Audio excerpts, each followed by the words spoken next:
So when intervening with phonological awareness, you definitely want to use manipulatives that do not have print on them. In my classroom, I have square tiles, I have discs. At home, I am using tea lights, as you can see. But it's very important, though, that we don't introduce those the symbol of the letters when we're introducing phonological awareness and we're trying to intervene on that.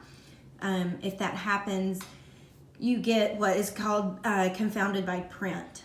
And for older kids, a good example is when they ask you how to spell a word, you say, tell me the sounds you hear, and they may start telling you letter names. So they are being confounded by the fact that they're not able to hear the words without seeing the letters with them. And so with phonological awareness, it's very important that we only manipulate the sounds that we hear, and they're not represented with the symbol yet. So for example, if you're working on onset and rhyme, so just an activity might be like, watch me, at. What's the onset? What's the first sound that you hear? And of course, you're not going to say onset, but that's just what we call it. But what's the first sound you hear? They're going to say k.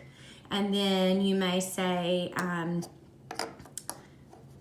kite, k-ite. Do they have do they have the same beginning sounds? And they do.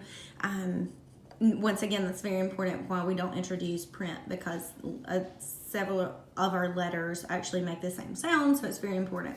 And then when you move into phoneme segmentation, you can add another one in there. So you may say, tell me the sounds in kite. They could go k, I, t.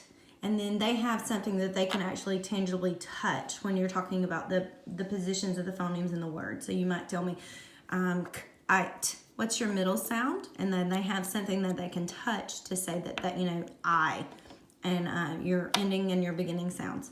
So just something very simple like that. One-on-one is very useful in helping intervene with students who do have that phonological awareness deficit, and especially with children with dyslexia. The movement, the tangible, to being able to touch.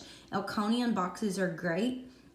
However, I do recommend using objects that they can actually move to put into the boxes more than just touching the boxes themselves. So